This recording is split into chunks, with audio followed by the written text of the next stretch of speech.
A motion to reconvene from executive session. So moved. Second. Motion a second to reconvene.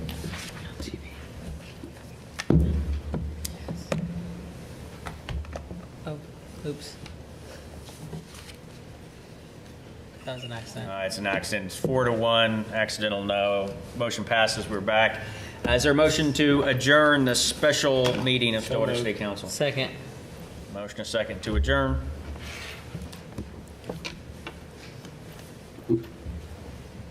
That's approved 5-0. Special meeting is adjourned.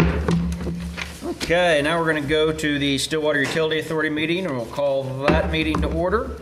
And the first item, general order is a bid recommendation for annual high voltage line clearance tree trimming.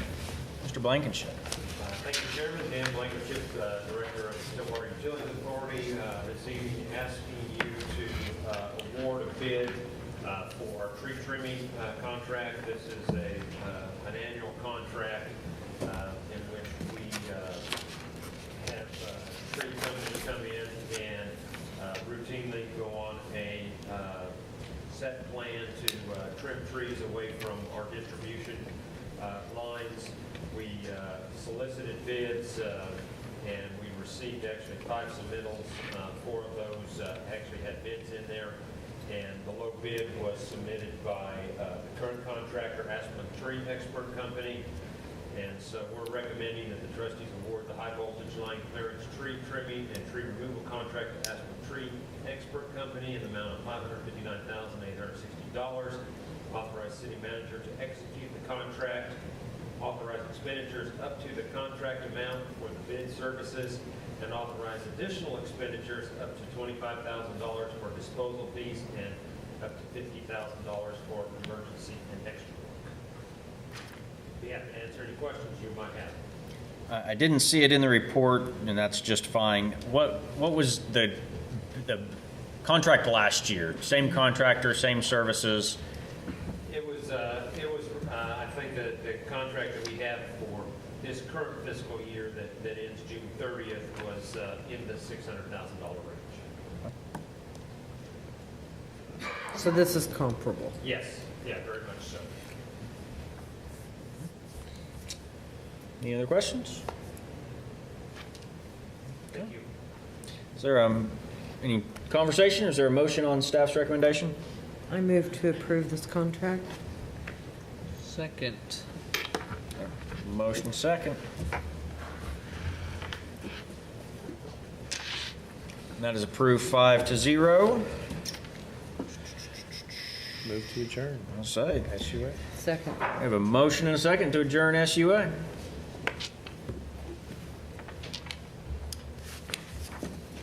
And that's approved 5-0. SUA is adjourned. And now we will call to order the regular meeting of Stillwater City Council. And the first thing we have is Resolution CC 2014-7 regarding commitment for leverage of Oklahoma Development and Commerce Community Development Block Grant. We have a presentation, or do you guys have questions?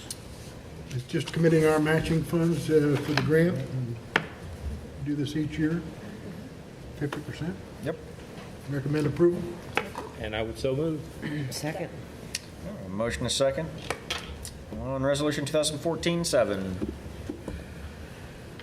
And that is approved 5-0. And it'll take us down to ordinances. And on second reading, ordinance 3265. Mr. Dorman. An ordinance closing a portion of the utility easements at property addressed as 1400 North Boomer Road, 1298 North Knobloch Street, and 601 to 661 West Bennett Avenue.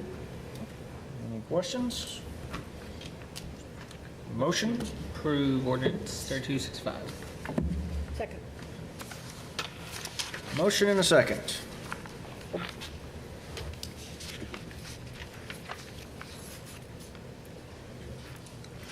And that is approved was it 5-0? I was looking the other way. Okay, that's approved 5-0. Ordinance 3266. An ordinance amending the Stillwater City Code by amending Chapter 33, Parks, Events, and Recreation, Article 1 in general, by amending Section 33-9, Sales of Goods. Move approval of 3266 on second reading. Check. So, second. That's fine, just. Oh. That's also approved 5-0. And then ordinance 3267. It's an ordinance amending the Stillwater City Code by amending Chapter 12 Businesses, Article 2 Food Service Operators, by amending Section 12-20 Definitions, by amending Article 4 Itinerant Merchants and Peddlers, Division 1 generally, by amending Section 12-117 Definitions and Section 12-118 Penalty, by amending by amending Division 2 License, by amending Section 12-140 Application, and by creating Section 12-147 Sales on Streets and Other Public Places Prohibited. All right. Is there a motion on 3267? So moved. Second. Motion and second on 3267. And that is approved 5-0. And that'll take us down to general orders. The housing study. Can we make sure that that podium mic is on? Yes, sir. I just flipped it on. Thank you. Good evening. Paula Dennison in Development Services. I hope y'all have had an opportunity to go through the link for the housing study that was distributed out earlier to you. This was quite a endeavor, and I'm going to keep this as brief as possible and ask if you have any questions, you're welcome to interrupt me, but we have an opportunity at the end. A couple of things about the housing study. Staff did an excellent job. Valerie was our data collector and our relationship builder. She had already made all those contacts, so they were more than willing to offer the information that she requested of them. Patty took the data, manipulated it into graphs and charts and maps that you see throughout the study. Tom did a lot of the wordsmithing and cut to the chase, got out a lot of the fluff so you could have something that did not go on and on and on. And then Sherry was our polisher. She put the finishing touches on the study. A couple of things. The reason we did the study, of course, we've been talking about housing, affordability, et cetera, around Stillwater for a number of years. There are many influencers to the housing and the affordability of such. Those are discussed herein. A lot of the information herein is given in ranges and estimates. We have extremely reliable sources, but we also touched base with some local entities just to verify that we weren't as far off base or that we were right on target. As you notice in the study, there are some subjects and some topics covered. I'll pop these up on the screen. And quickly, I'll go through some of the quick facts that are also in your study, and we'll delve into those just a little bit more deeply while we're here this evening. So you can see those quick facts. Housing is becoming scarcer and more expensive, and it is impacted largely by our student population. So with that, we have approximately 50% of the housing stock is in single-family housing. 62% of the units are rentals. The average house is 34 years old. It is increasing greatly in age from the 2002 numbers, and actually 24% of our housing stock is 50 years old and older. We've had a lot of growth in the past few years. Between 2011 and 2013, there were 1,300 additional multifamily units added to the city of Stillwater.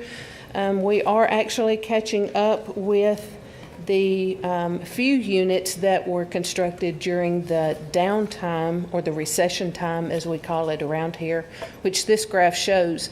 You can see we had the dip started in 08, it really hit in 09, 10, started coming back up. It has come up in 11, little dip in 12, and you can see the rise that we're having in 13. And here again, this is the range, one of those data ranges that we've been talking about. If we took an average, that would be the average of new housing unit construction in Stillwater. So, housing is provided not just in single family or multifamily. There are many types of housing: group homes, fraternities, sororities, on-campus dormitories, assisted living, nursing homes.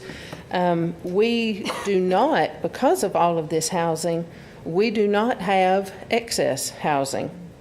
We do have low vacancy rates. Those lead to higher rents, less choices, overcrowding. Some folks even choose to move to other communities because the style or type or affordability of the housing that they're looking for is not located or to be able to find in Stillwater. Our official vacancy rate is 6.4%. Usually around August, it's 0. Housing inventory, that is a measure of the number of homes that are currently on the market for sale. But what does a low inventory mean? Low inventory is less choice for buyers and an increase in pricing. So let's take a look at the inventory. The green line is the existing inventory, and the blue line is the sales volume. The green is the active on the market. The blue is what has actually been sold. If you will notice, the inventory is decreasing. But the sales volume, it's remaining the same, even with some slight increases. Of course, summer months, that's a really good sales time for housing around Stillwater. So let's talk about demand. Y'all know that a lot of my life circles around population and the associated developments. Our population has been increasing, as you can see on the screen. Our housing units have also been increasing. Stillwater's population, we're expecting the trends to continue for our population to grow by about 4,000 additional folks by the year 2020, and that will include 1,500 to 2,000 students in that 4,000 growth number. So what does that do to housing? Well, when you have more people, there is the demand for more housing. So it will require, with that growth, by 2020, it will require an additional 1,700 to 2,000 units, which is about 425 to 500 units per year. And those can be broken down into a number of variations of housing: single-family, duplex, multifamily units, etc. And that is assuming that our growth trends do continue. So another quick fact: 2,000 to 2,500 housing units needed by 2020. This is to meet the population growth that's anticipated, to improve the housing inventory, as I mentioned earlier, the percentages that are 34 years old or older, and then some that are 50 years old and older, and to adjust the vacancy rates. So, residential lots. We currently have 317 single-family home lots that are platted, and either the improvements are in or they can be in fairly quickly. So 317 residential lots. We also have approximately 1,800 additional multifamily units. Either the zoning is in place or construction has started or is ready to begin. So part of our future needs and capacity needs is already on the books. So, if the multifamily housing is staggered over the next 6 years, if it doesn't come in all at once, if it's staggered over the next 6 years, then we will have an adequate demand for that supply, and there will not be an overbuilding of the housing. However, the very, very, very large developments, we do not see that there will be a need for additional ones over what we currently have. That's looking out the next 6 years. The Multifamily developments, is that? Used to be yes, very, very large. the very, very large multifamily. Yes, ma'am. Thank you. Corridor redevelopment area, that is one of the areas that we are focusing on with form-based codes, with the mixed use that is going to be encouraged there. That's going to be one of the focuses of where some of this additional and different style housing is going. And also, there are approximately 380 units that will be completed in time or right after the school start this fall. So our growth trends. There are areas of the community, I just mentioned the corridor redevelopment area, the southwest area, The downtown has many housing opportunities and are continuing to develop many of those. And then by the bed or by the bedroom is a phenomenon that's going in around many university communities. Currently, we anticipate or estimate that there are approximately 1,100 by-the-bed units just in 7 projects or 7 developments that we have identified. And those are existing throughout the community right now. That leads to employment. And I'm going rather quickly through all of this because I know everybody's had a long Monday. Payne County, the data that we used is between 2008 and 2012. Of course, a lot of stuff has occurred in that time frame. Mercury Marine closing. We really have not, this was news to me, we really have not had any visible increase in mining, oil and gas industry in that employment. There have only been a net of 40 additional jobs created in that industry between 2008 and 2012. Granted, that's not looking at the last year to year and a half that has occurred, but just in that time frame that we had data to evaluate from, just 40 jobs. So one of the things that we have noticed is, even though employment has not increased, the losses of employment that we had seen during this time frame, that has been accommodated through education, retail, accommodation, and food services. So it's, we lose one, we gain one in another industry. What that does, it has our median income for households, and I'll give you some quick numbers here, at $31,000. Family income, median income at $59,000. Individual median income at $19,000. So the effect of that, when you're talking affordability and housing, just about any financial analyst that we talk to, HUD uses this. Valerie has gathered so much information from HUD that they recommend no more than 35% of your gross income going toward your housing cost. So 35% of your gross to go to your housing.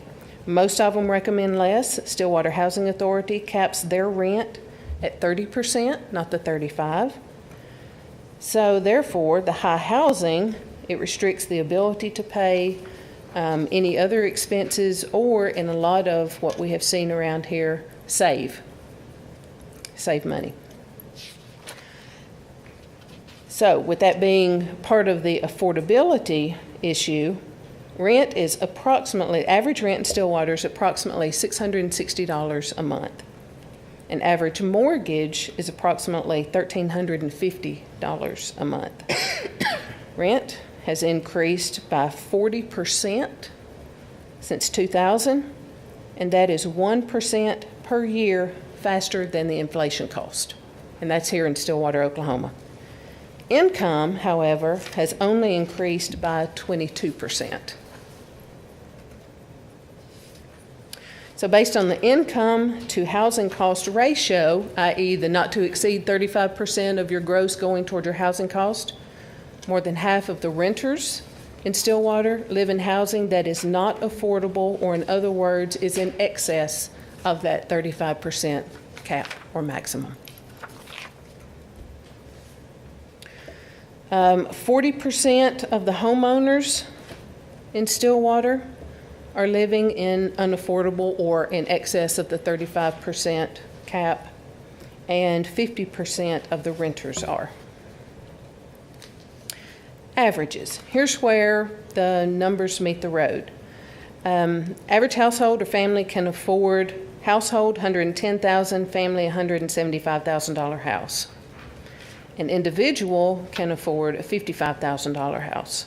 Currently, 25% of the houses on the market, today's market, are priced less than $110,000. Only 25% of those could be affordable to a household. Only 5%, which equates to 6 units, are less than $55,000, which an individual could afford. There's very little for buyers to choose from in Stillwater. With that being said, and staff really helped me out a lot in explaining this, the supply is adequate. We have housing that falls into the affordability ranges. However, if there is a person who can afford more home, but they choose to afford a lesser home, what they have done is they have removed that home from the availability of someone that may only be able to afford that home, if that makes sense. That's why the supply is adequate. It's just those that are taking up the supply might be able to afford more than they are actually getting. The market is not perfect, as we know that. Many are living in unaffordable. So, the affordability supply. We have two graphs up here, and we thought about breaking them out, but we wanted everybody to see them side by side. The one on your left is rent as a percentage of income, and on the right is mortgage as a percentage of income. And you can see the 56%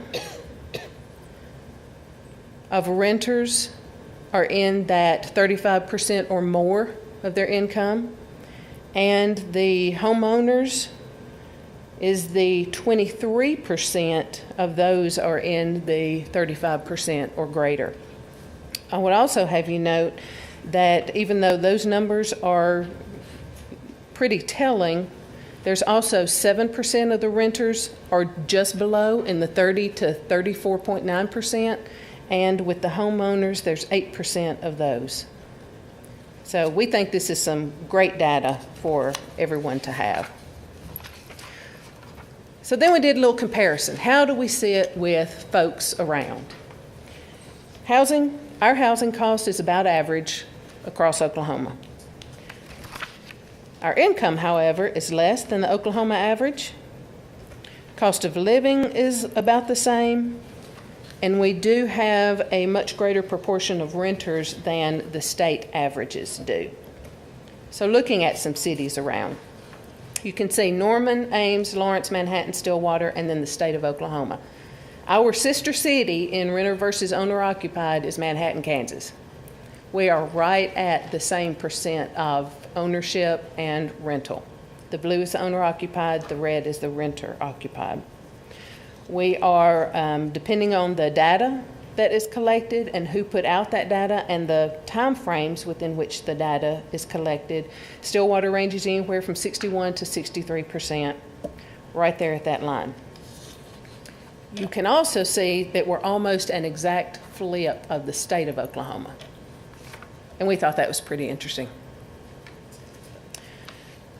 So, and we just threw this graph in because we thought it was very telling. When we evaluate census data in particular, the census tract, you have census tract map in your report. Then a closer view are the census block groups.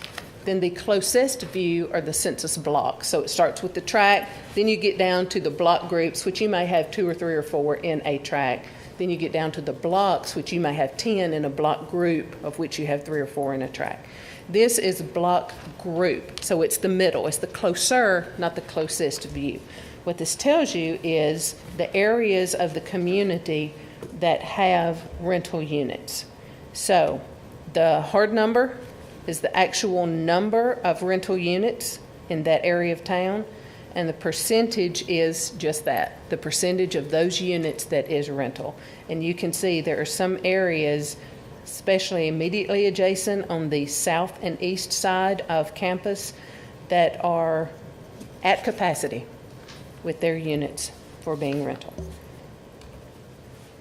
So that was real short and sweet. There's a lot more detail in the housing study, and I hope that y'all will take it and embrace it and go through it. I and my staff are are more than happy to answer any questions that you may have, any observations of the study that you have.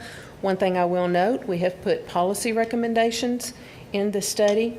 Those are to help the council, guide the council, give some direction for the council to move forward in the hopes of addressing any needs that are identified here in this housing study.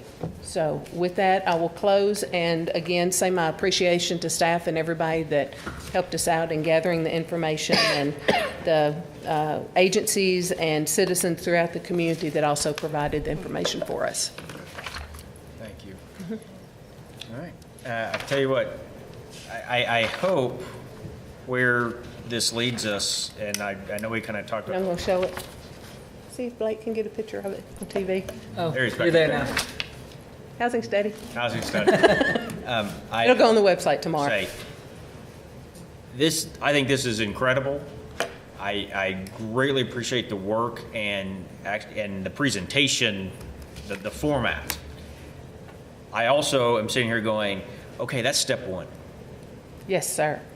And it has raised more questions, which I know was kind of the goal. And I hope what we as a council can do with this is start figuring out what are the next questions. Where do we take this information? What questions does this spur as we delve deeper into specific parts of it? Because this is very critical. And there's nothing easy coming out of this. Correct. It's not.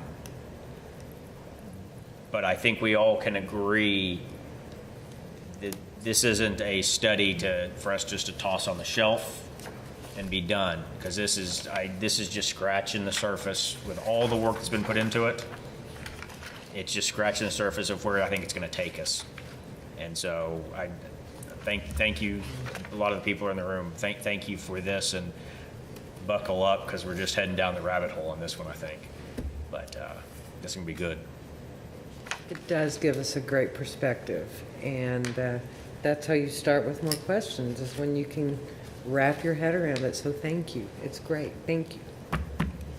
Oh, did you say you made some policy recommendations in here? Yeah. Page 18. Yes, sir. 16.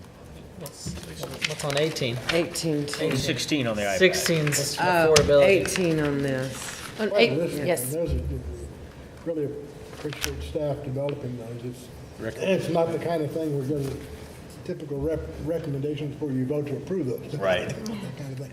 These are kind of like part of the homework. When you have time to really digest the entire report, what Paul has presented and staff presented, and look through these, then I think we need to have a session where council can discuss this list of recommendations and say, you know, where would we like to go with staff? Which of these would we like staff to begin to tackle first and help council develop some programs and policies? I mean, obviously can't do the entire list all at once, but I think it's a really good list to start with. Yes, well, I was going to ask what the process was. I mean, this is very exciting, and I do appreciate all the work. And I'm a little bit surprised, John, that you made it sound like it's going to be awful. Oh, I don't imply awful. Oh, okay. I just imply, Down the rabbit hole sounds awful. I to me, didn't but mean awful, I just mean not simple. Oh, because this sounds very exciting to me. Hard's a good word for it, yeah. This just sounds, it's full of possibilities. Yeah. I think that's very exciting. And I'm just champing at the bit. The council's not the only ones. When Valerie was gathering the data, and I'll just throw this out for where do we go next and how do we go next, we have so many of the agencies around who helped provide the data to us. They're also chomping at the bit, ready to get their hands on this so they can make some business decisions as to how to further housing affordability, et cetera, in the community that they love as well. I asked Paul one question. I apologize, I didn't ask this in our staff session. And I know the city's responsible for inside the city limits. And that's what all the data is packaged that way. Have we taken, or is there a way to look at the surrounding housing market, the immediate, those people with the Stillwater address who just live across the line? I mean, we have many, many subdivisions. A lot of them are owner-occupied. Some are apartments, but they are just outside the city limits. We consider them part of Stillwater. They certainly relate to the overall supply and demand picture that we're facing. Is there any way to see how those impact these numbers? We can.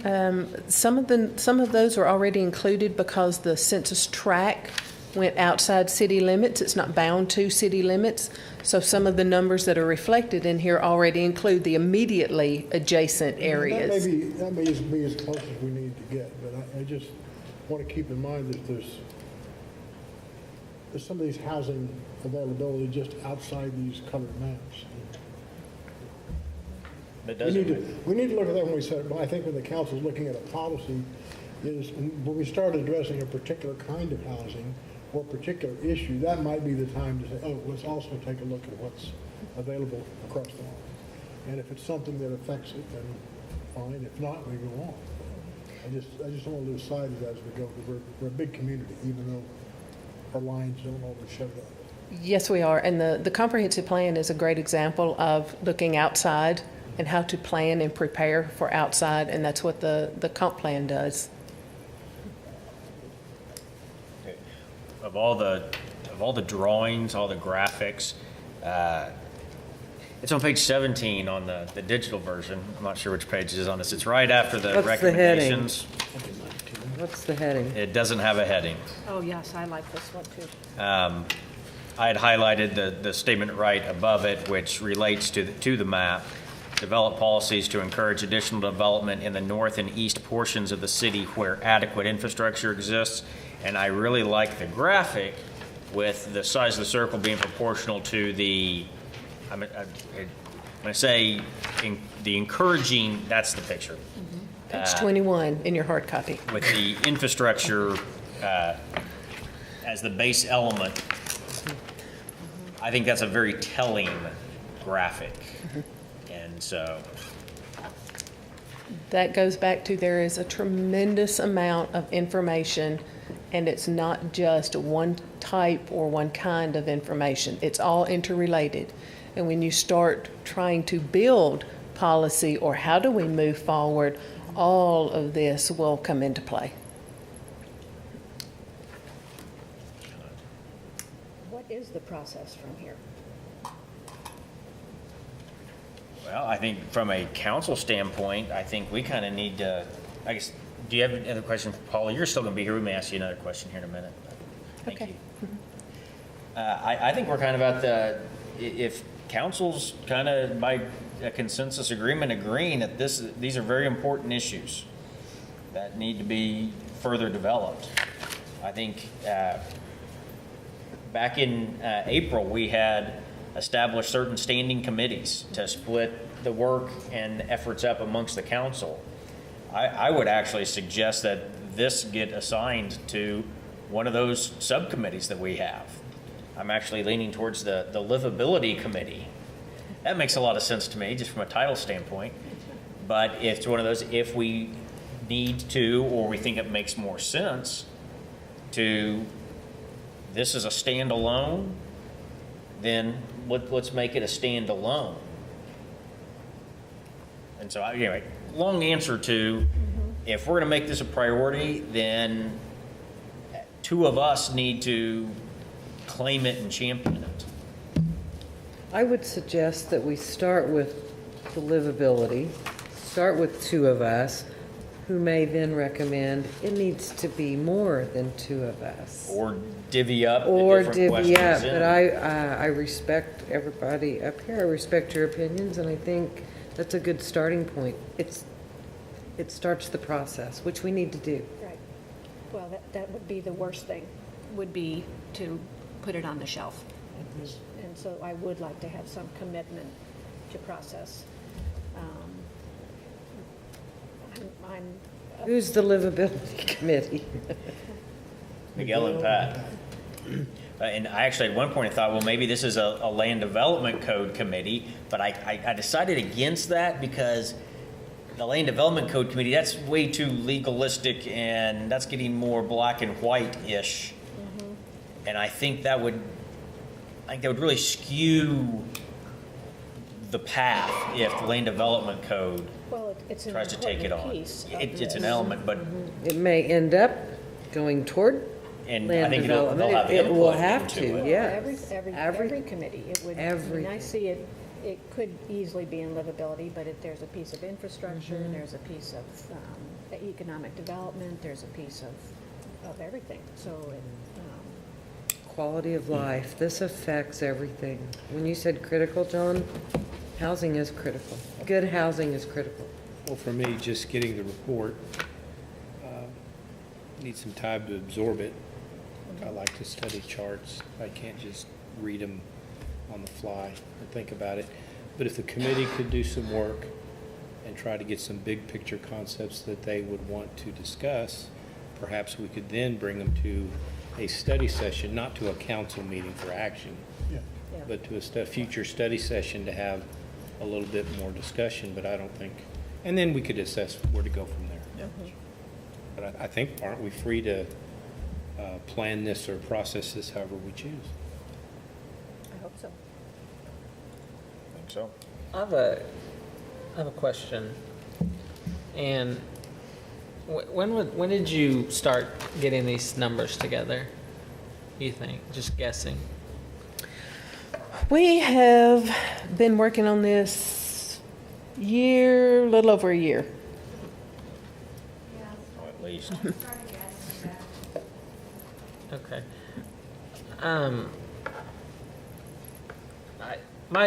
You guys did a great job, but my only concern, and I just feel like I should express this, is that I feel like some of these numbers should have come out sooner, because when we were elected, we had a 6-hour meeting of people crying and screaming so their neighborhood wouldn't get built by a multifamily. And we have a study now that says our multifamily is good and the numbers we have are good, and we don't need any more multifamily, need single-family affordable homes. And so That's not what I read in there. that's exactly what I that's read in there. what I read That's what if she these things said. get built in this proper order, Gina we'll just have asked her, enough. John. She said, no need for additional large multifamily developers because of the ones we already have. If these get built over this time frame. Correct. But they're planned to be built. But they're already in the plans. The ones, Yes. they're already in the plans. And I'm not trying to, I'm not Yeah. trying to argue or anything. I'm just saying, I feel like if we had those numbers, those would have been beneficial for us to see, so that maybe it would have been an easier decision when that meeting happened or when other developments came about, that if we would have seen those. That's the only point I'm making. I just feel like a lot of citizens spent a lot of time on something that maybe didn't need as much time spent on. Well, I could have hear what you're focused. saying, Counselor, and we have been in similar spots before, and that's the reason why staff have been working on this for a year, is because we were asking the chamber for similar information that they couldn't provide and staff couldn't provide, so, yeah, we could have benefited from this 6 years ago, or 12 years. Well, and I mean, we have it now, so that's great. I mean, Pat made that point. We have it now, and we can go with it. I don't know. Maybe we can update as new numbers come into, just like you were talking about, sorry, Paula, getting your exercise. Do you have your Fitbit on?